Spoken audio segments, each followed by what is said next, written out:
거역한 죄 용서받고 허물을 벗은 그 사람, 주님께서 죄 없는 자로 여겨주시는 그 사람, 마음에 속임수가 없는 그 사람, 그는 복되고 복되다. 오늘은 사순절 첫째 주일입니다. 죄 많은 우리를 용서하신 주님께 감사와 찬양을 올려드립시다. 아멘. 함께 26장 찬양하겠습니다.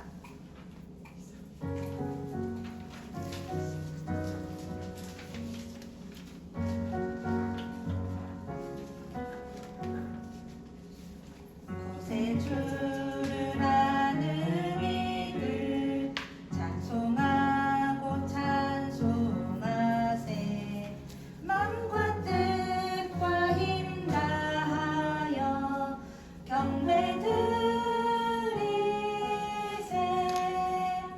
주를 알지 못한 이들 주가 친히 인도하사 그의 피로 구속하니 찬송 부르세.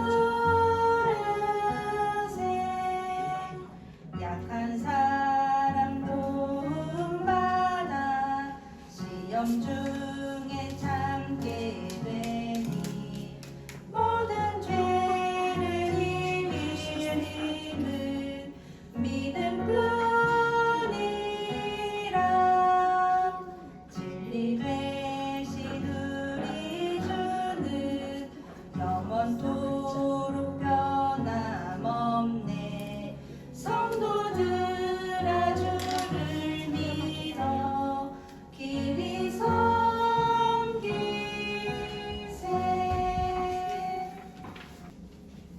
우리의 구원자 되시는 하나님, 오늘도 주님의 은혜로 이 자리에 섭니다.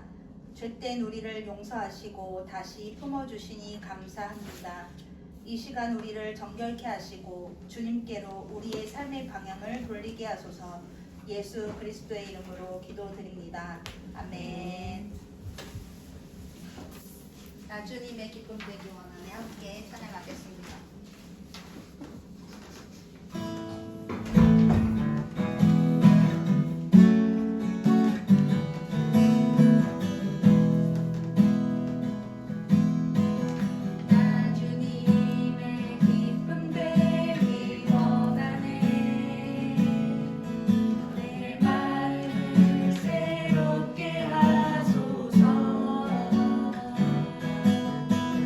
새 문에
덮어두지 않고 털어놓았습니다. 내가 주님께 거역한 나의 죄를 고백합니다 하였더니 주님께서는 나의 죄악을 기꺼이 용서하셨습니다. 우리가 죄를 자백할 때 우리를 용서하시는 주님께 우리의 죄를 고백합시다.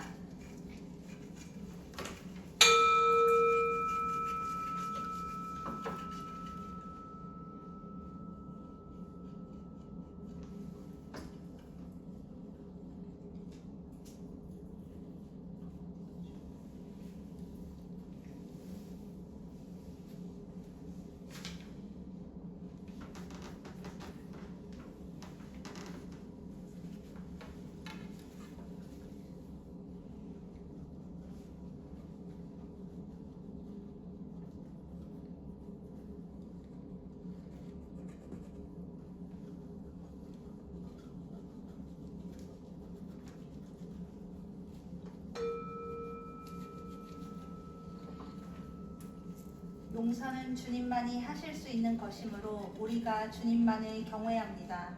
주님만이 하실 수 있는 죄사함으로 우리를 구원하셨습니다. 아멘. 구약의 말씀 예레미야가 3장 55절에서 66절 봉독하겠습니다. 주님, 그 깊디 깊은 구덩이 밑바닥에서 주님의 이름을 불렀습니다. 살려주십시오. 못 들은 채 하지 마시고 건져주십시오 하고 울부짖을 때 주님께서 내 간구를 들어주셨습니다. 내가 주님께 부르짖을 때 주님께서 내게 가까이 오셔서 두려워하지 말라고 격려하셨습니다. 주님께서 내 원한을 풀어주시고 내 목숨을 건져주셨습니다. 주님께서 내가 당한 억울한 일을 보셨으니 내게 바른 판결을 내려주십시오. 주님께서는 나를 치려는 그들의 적개심과 음모를 아십니다. 주님께서는 그들이 나를 두고 하는 모든 연유와 음모를 들으셨습니다. 내 원수들이 온종일 나를 헐뜯고 보합니다. 그들은 언제나 선악을 나를 비난합니다. 주님, 그들이 저지른 일을 그대로 갚아주십시오. 그들의 마음을 돌같이 하시고 저주를 내려주십시오. 진노로 그들을 가득차 주님의 하늘 아래 설 수 없게 하여 주십시오. 이 말씀 따라 사는 동안 지치지 않게 하시고 이 말씀 따라 사는 동안 주의 나라 이루소서. 로마서 7장 14절에서 25절 다 함께 읽겠습니다. 우리는 율법이 신령한 것인 줄 압니다. 그러나 나는 육정에 매인 존재로서 죄 아래 팔린 몸입니다. 나는 내가 하는 일을 도무지 알 수가 없습니다. 내가 해야겠다고 생각하는 일은 하지 않고 도리어 해서는 안 되겠다고 생각하는 일을 하고 있으니 말입니다. 내가 그런 일을 하면서도 그것을 해서는 안 되겠다고 생각하는 것은 곧 율법이 선하다는 사실에 동의하는 것입니다.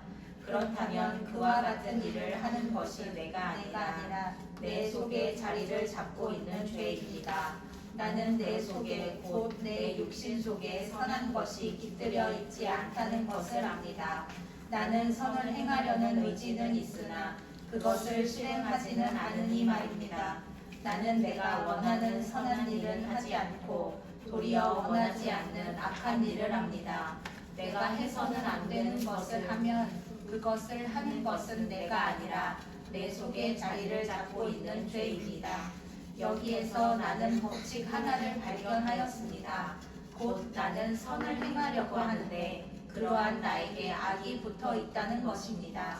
나는 속사람으로는 하나님의 법을 즐거워하나 내 지체에는 다른 법이 있어서 내 마음의 법과 맞서 싸우며 내 지체에 있는 죄의 법에 나를 포로로 만드는 것을 봅니다.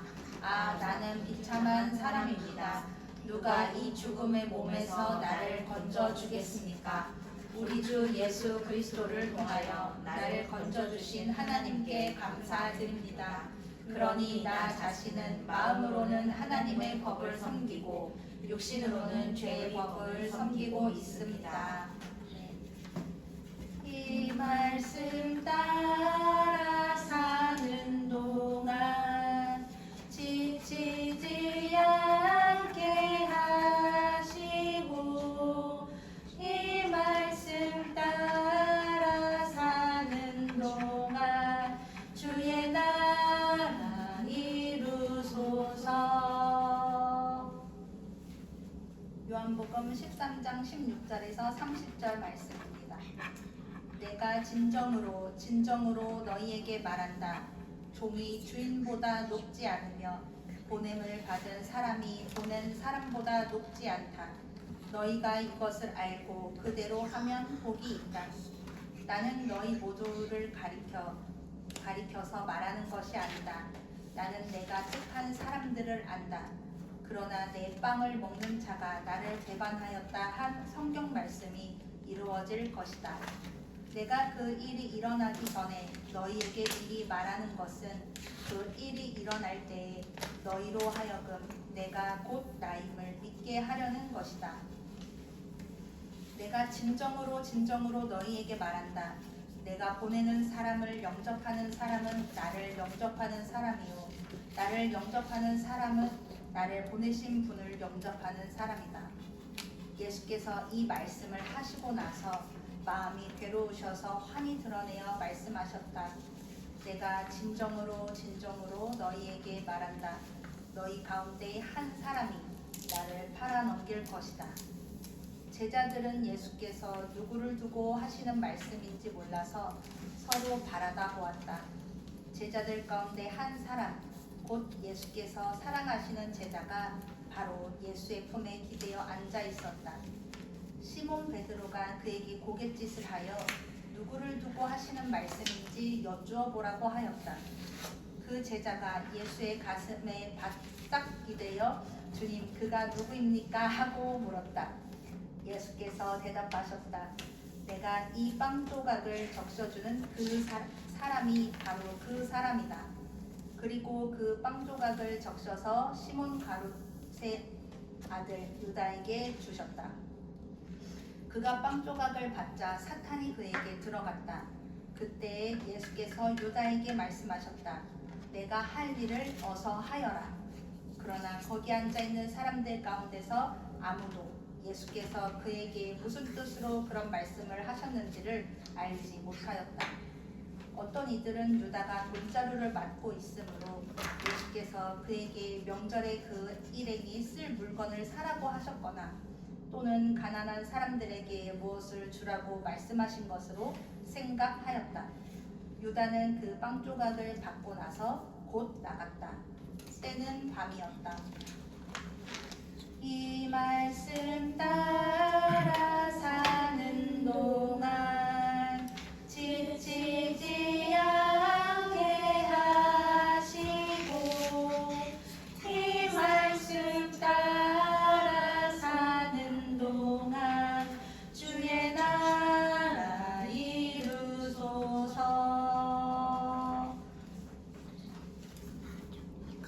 우리 서로 인사할까요? 흘려보내.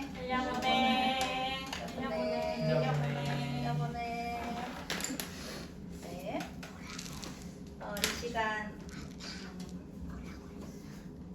깜깜한 밤과 같은 인생을 걷고 있는 우리 모두에게 빛이신 주님의 은혜가 우리 마음 가운데 임하기를 소망합니다. 우리 때는 밤이었다라는 제목으로 함께 말씀을 나누길 원합니다. 만약에 지금 이곳에 갑자기 모든 불이 팍 꺼져버리면 어떨 것 같아요? 깜짝 놀라요. 아이고 깜짝 놀라요? 갑자기 무슨 일이야? 하고 깜짝 놀라겠죠? 근데 낮이니까 뭐 그냥 놀래고 말 거지만 만약에 밤에 밖에도 깜깜한 밤이에요. 근데 밤에 갑자기 불이 다 꺼졌어. 그럼 어떨 것 같아요? 무서워요. 어떡해 무서워 깜깜해 아무것도 안 보여 하고서 무섭고 불안하고 걱정되고 이럴 거예요. 밤은 이런 것과 비슷한 시간입니다. 빛이 사라진 것 같은 시간. 희망과 소망이 사라진 것 같은 순간으로 밤은 표현을 하고 있습니다. 근데 우리 삶에도 밤과 같은 시간들이 찾아올 때가 있습니다. 어린이들은 부모님께 혼나면 앞이 캄캄하죠. 이제 속상하고 울고 슬프고, 또 친구들과 싸웠거나, 또 어른들도 마찬가지로 누군가와의 관계가 좋지 않거나, 또는 오해나 모함을 받거나 억울한 일을 당할 때, 그리고 생각하지 못한 어려움에 처했을 때, 그런 때를 우리는 삶의 밤과 같은 시간으로 표현을 합니다. 우리가 오늘 말씀 세 본문을 읽었는데요. 이 본문에서도 밤과 같은 시간을 지나는 인물들이 나옵니다. 그 인물들을 살펴보면서 그들은 밤과 같은 시간을 어떻게 보냈는지 살펴보도록 하겠습니다. 먼저 예레미야를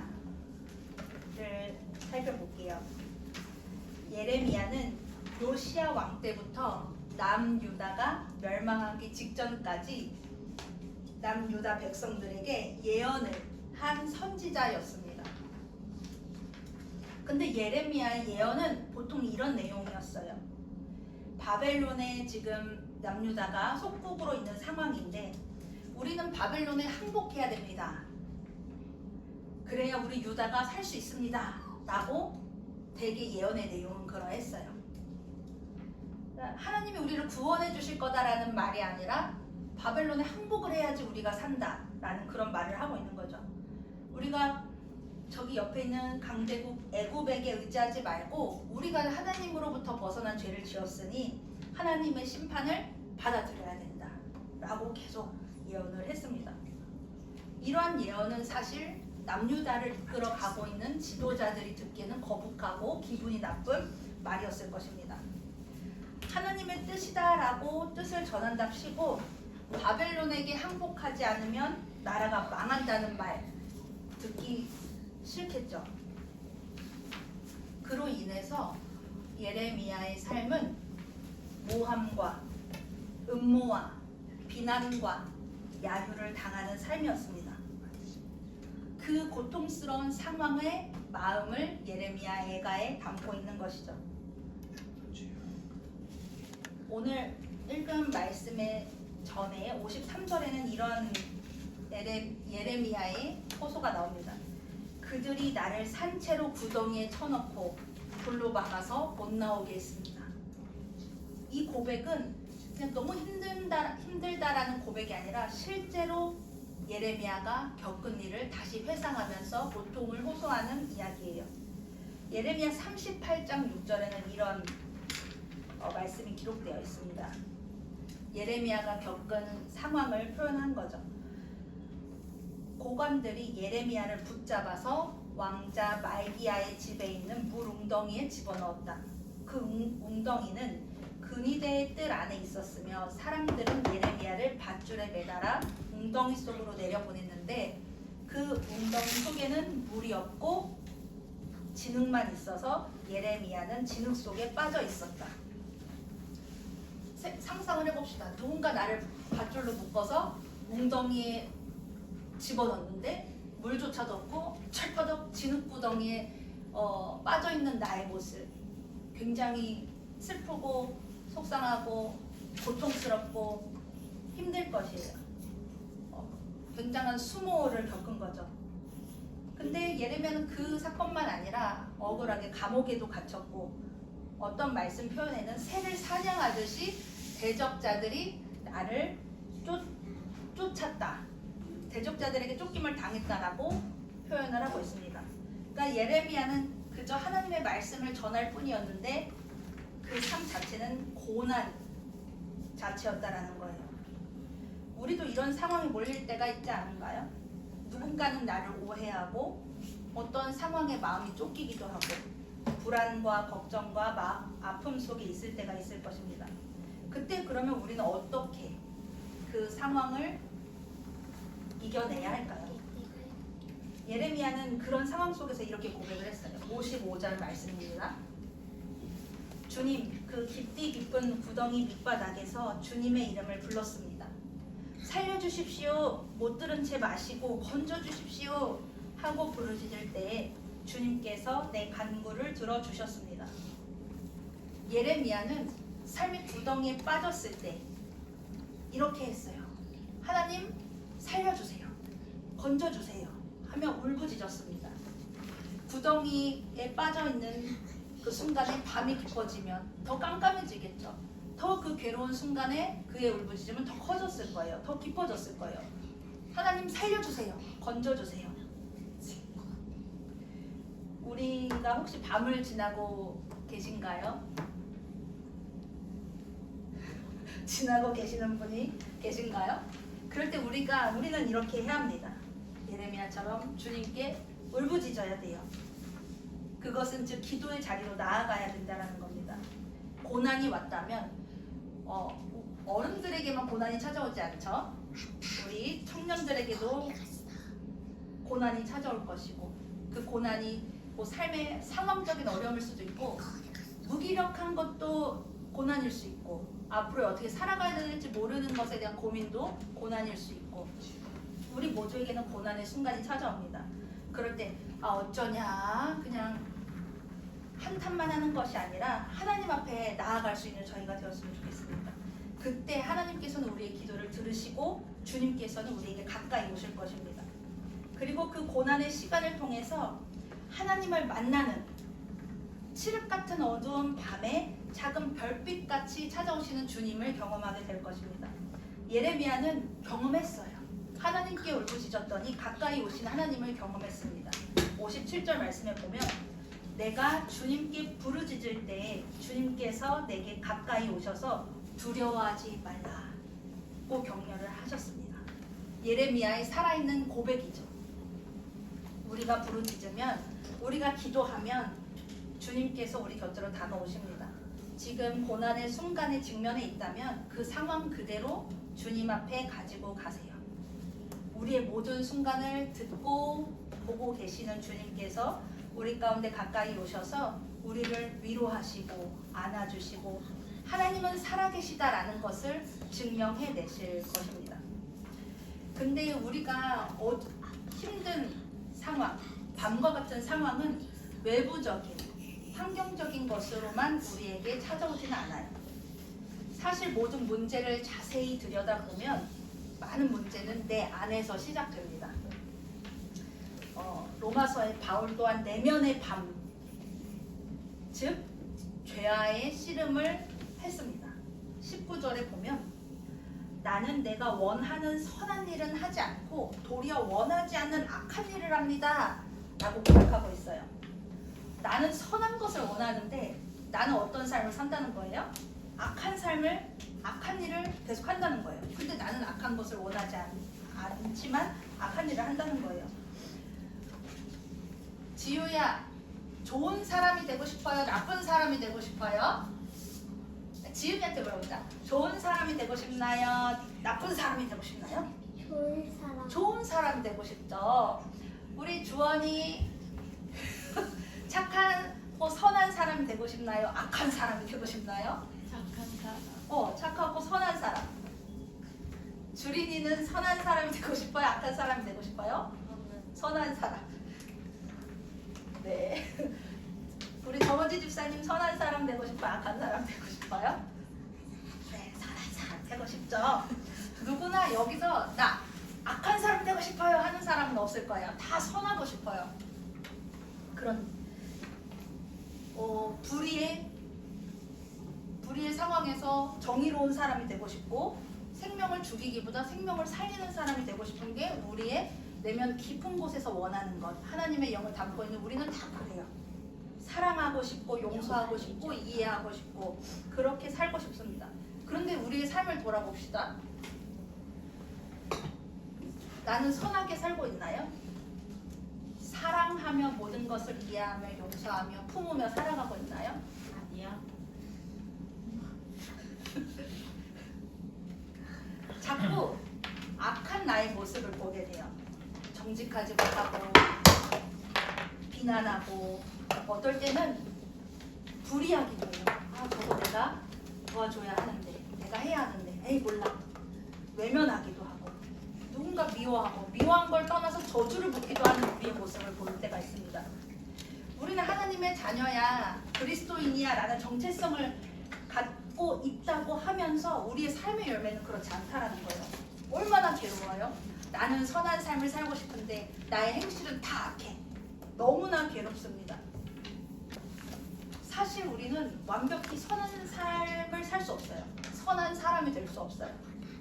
모든 율법을 다 지켜 행한다고 해도 내 마음의 의도는 정말 주원이를 사랑해서 이거를 베풀어 줄 거야, 베풀어 주는 거야, 베풀어 주고 도와주고 섬겨주고 이렇게 한다고 하지만 나중에는 그 마음이 겸손하고 사랑의 마음이 나중에는 교만의 마음으로 자라나는 게 우리 인간의 모습이에요. 이 죄와 싸워내지 늘 싸워내야 하는 게 우리의 모습이라는 겁니다. 선한 의도와 행실, 선한 삶을 살아가더라도 그것이 또 다른 악이 될 수 있다라는 것입니다. 그래서 바리새인들이 율법주의가 되면서 그러한 증거를 볼 수 있고요. 겸손함을 가장한 교만한 나의 모습. 어떻습니까? 겸손하게 하지만 그 속에서 꿈틀대는 나의 교만함. 아시죠? 다 각자가 알 거예요.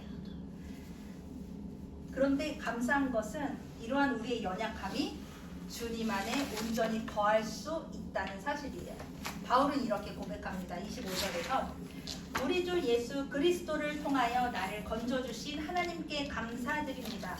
그러니 나 자신은 마음으로는 하나님의 법을 섬기고 육신으로는 죄의 법을 섬기고 있습니다.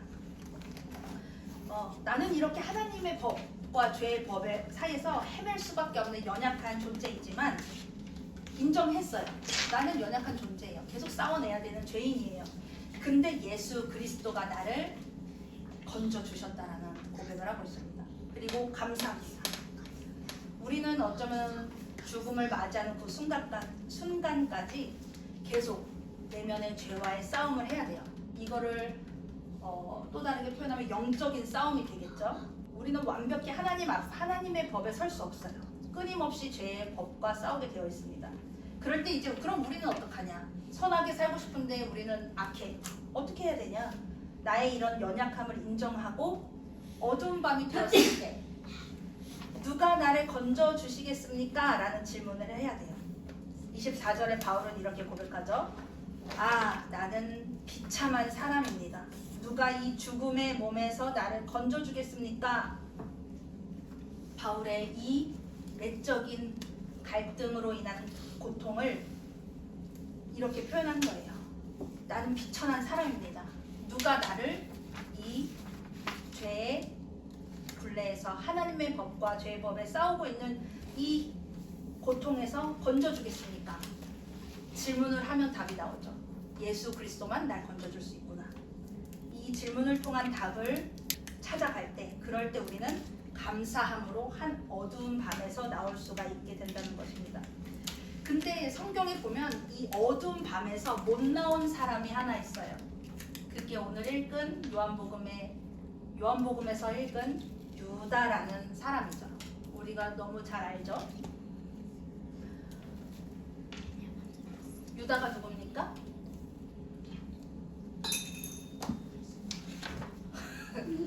유다가 누구예요? 배신자. 배신자죠. 예수님이 이제 십자가에 달려 죽기 전에 붙잡히시죠. 그 붙잡히기 전날 예수님은 제자들의 발을 씻어주시고 같이 식탁을 나누셨어요. 근데 식사하시면 이러셨죠? 지금 여기 있는 사람들 가운데 누가 날 팔 거야, 팔아버릴 거야. 그러니까 여기 있는 사람들이 이제 야, 니지 누구냐? 막 수군대기 시작한 거예요. 그러니까 여기서 예수님이 사랑한 제자가 물었다고 해요. 그걸 뭐 베드로라고 말하기도 하는 사람도 있고 사도 요한이라고 말하는 사람도 있는데 답답해서 물었어요. 예수님, 누가 예수님을 팔아버린다고 하는 겁니까? 그러니까 뭐라 하셨어요? 내가 이 빵 조각을 건네주는 그 사람이 나를 팔아버릴 사람이다 라고 대답하시죠. 그리고 누구에게 줬어요? 유다에게 주셨어요. 그 빵 조각을 주면서 유다에게 뭐가 들어갔다고 하죠? 사탄이 들어갔다라고 기록하고 있습니다. 유다는 그 빵 조각을 받고 어떻게 했어요? 밖으로 뛰쳐나갔습니다. 뛰쳐나간 그 밖은 이렇게 기록되어 있어요. 유다는 빵 조각을 받고 나서 곧 나갔다. 때는 밤이었다. 예수님을 배신하고 나간 그 문 밖은 밤이었습니다. 예수님을 떠나서 사는 삶은 밤이에요. 유다가 뛰쳐나갔습니다. 유다가 뛰쳐나가고 함께 식사를 하고 있었던 그 식사의 자리는 어떤 분위기였을 것 같아요? 계속 맛있다 이러면서 밥을 먹었을까요? 제가 범인이었거든 막 이랬을까요? 기록돼 있지는 않아요. 말씀에 어땠는지. 네, 한번 생각해 보면 예수님은 그 말을 하기까지 그 전에 이미 너무 고통스러운 마음으로 이야기를 하셨죠. 괴로운 마음으로 이야기하셨어요. 누가 날 배신할 거다. 알면서도 괴로우셨고 이제 유다가 뛰쳐나갔어요. 예수님은 우시지 않았을까요? 그 식사 자리에서 내 사랑하는 제자가 뛰쳐나가는 그 뒷모습을 보면서 이미 아셨죠. 구약의 예언대로 유다는 뛰쳐나가서 예수님을 팔아넘기게 된 거죠. 근데 인간 예수는 유다를 보며 마음을 아파하셨다라는 거예요. 그 밤에 밤중에 나간 그 유다가 다시 돌아오길 바라셨을 수도 있어요. 예수님은 그렇게 늘 기다리시는 분이십니다. 우리는 어떤 상황이 돼도 예수님 곁을 떠나지 않기를 소망합니다. 예수님을 떠나 사는 삶은 밤과 같은 삶입니다. 우리가 걸어가는 이 삶의 길이 천천히 가더라도 굽은 길이더라도 예수님과 함께 한다면 그 길은 빛 가운데로 걷는 길입니다. 어둠에서 빛으로 인도하시는 주님과 동행하는 우리 모두 흘려보내는 공동체의 삶이 되기를 소망합니다. 이제 말씀을 마무리할 거예요. 누구에게나 밤이 찾아옵니다. 그러나 그 밤은 하나님께서 우리와 더 가까이 하고 싶은 순간임을 기억하시기 바랍니다. 예레미야처럼 인생의 밤이 찾아왔을 때 주님을 간절히 부르짖으며 주님께 나아가십시오. 그때 주님께서 고난의 상황으로부터 우리를 구원하실 것입니다. 그리고 고난이 축복임을 고백하게 될 것입니다. 내면에서 싸워내야 하는 죄로 힘든 분이 계신가요? 우리 안에 있는 미움, 시기, 분노, 욕망, 불안. 우리는 연약한 존재임을 인정하길 바랍니다. 그리고 우리를 죄에서 건져내실 분은 오직 예수 그리스도 뿐이심을 선포하십시오. 그때 우리는 죄로부터 자유함을 얻을 것입니다. 우리 어두운 밤이 찾아왔을 때 예수님 곁을 떠나지 말고 주님께 꼭 붙어 있읍시다. 주님 곁에 있는 삶이 복된 삶이고 행복한 삶입니다. 우리의 때는 우리가 걸어가는 지금 이 순간은 밤이지만 주님과 함께 한다면 우리의 삶은 빛처럼 밝을 것입니다. 기도하겠습니다. 구원자 되시는 우리의 주님, 깜깜한 우리 인생의 빛이 되어 주셔서 감사합니다. 인생의 밤은 깊어가고 나를 도우리가 없어 절망 가운데 있을 때 우리에게 찾아오셔서 두려움을 물리치고 구원자 되어주심에 감사합니다. 때는 밤이지만 주님과 함께 빛으로 살아가게 하소서. 우리를 죄로부터 건져내신 예수 그리스도의 이름으로 기도드립니다. 아멘. 우리 찬송가 50장 부르시면서 준비하신 예물 드리겠습니다.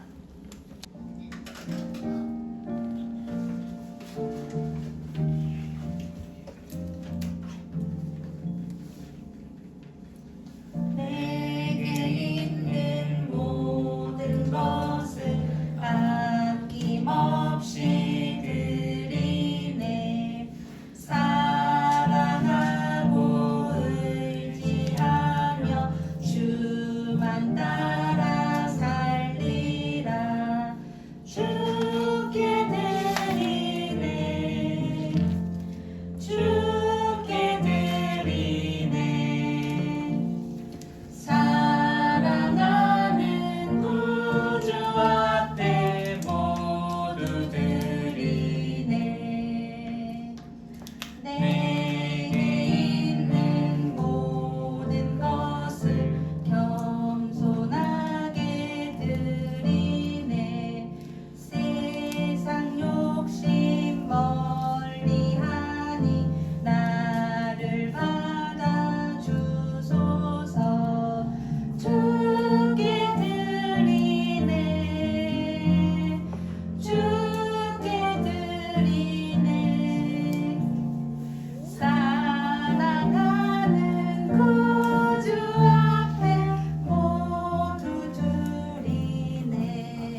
저희의 삶을 내어드립니다. 저희의 삶을 기뻐 받아주시옵소서. 더욱이 우리의 삶과 동행해 주시는 그 은혜에 감사하여 주님께 정성 모아 예물을 드렸습니다.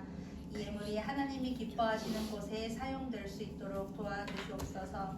지금 우리의 삶은 밤과 같을지라도 주님과 늘 동행하며 빛으로 걸어갈 수 있는 우리의 삶이 되기를 소망합니다. 주님과 함께 걸어가는 그 삶을 통하여서 흘려보내는 교회 성도답게 세상 가운데 주님의 사랑과 은혜를 흘려보낼 수 있는 우리의 삶이 되게 하옵소서. 예수 그리스도의 이름으로 기도드립니다. 아멘. 네, 앉아서 친교와 소식 나누겠습니다. 네, 이제 사순절이 시작되었습니다. 우리가 이 사순절에는 우리의 죄를 회개하고 삶의 방향을 주님께로 돌리는 그런 절기입니다. 그래서 또 금식도 하며 나의 것을 덜어내고 주님을 채워가는 그런 절기이죠. 그렇게 우리의 삶의 방향을 주님께로 돌리는 그런 한 주간의 삶이 되길 소망합니다. 그리고 교회 기도 제목 보시고 함께 기도해 주시면 감사하겠습니다. 사순절 탄소 금식 실천을 했으면 좋겠습니다. 절제와 경건이 또 사순절에 우리가 행해야 하는 삶의 모습이거든요. 네, 여기 보면 여기 뭐 적혀져? 실천해야 되는 거? 일회용 대신 텀블러, 장바구니 이용하기. 우리 교회는 잘 지키고 있는 것 같아요. 그렇죠? 네, 샴푸, 세제 등은 다회 용기 사용하기. 제로 웨이스트 샵. 제로 웨이스트 샵 가봤어요? 아니요. 안 가봤어요? 사순절에 한번 가시죠. 제로 웨이스트 샵 어떤 곳인지. 그래서 이용해보고 한번 가보도록 하겠습니다. 그리고 네, 모임 참고해 주시고 이제 못 적었는데 다음 주에는 새로운 성전에서 저희가 네, 예배를 드립니다. 감사합니다. 네, 일찍 오세요. 그러시고 그리고 네, 그리고 재직 회의 있습니다. 그게 뭐 이제 시간이 어떻게 될지 몰라서 정확한 시간 상황에 따라 네, 진행하도록 하겠습니다.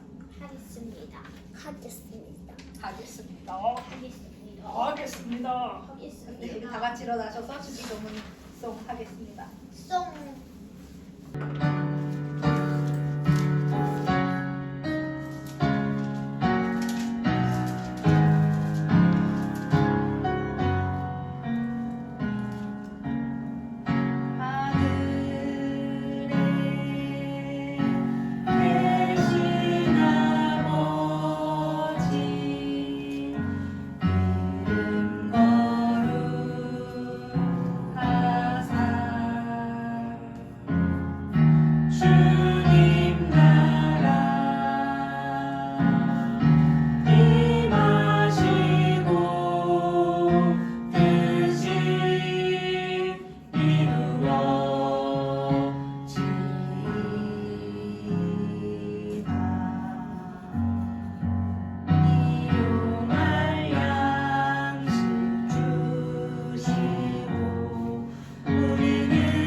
하나님께 영광의 박수를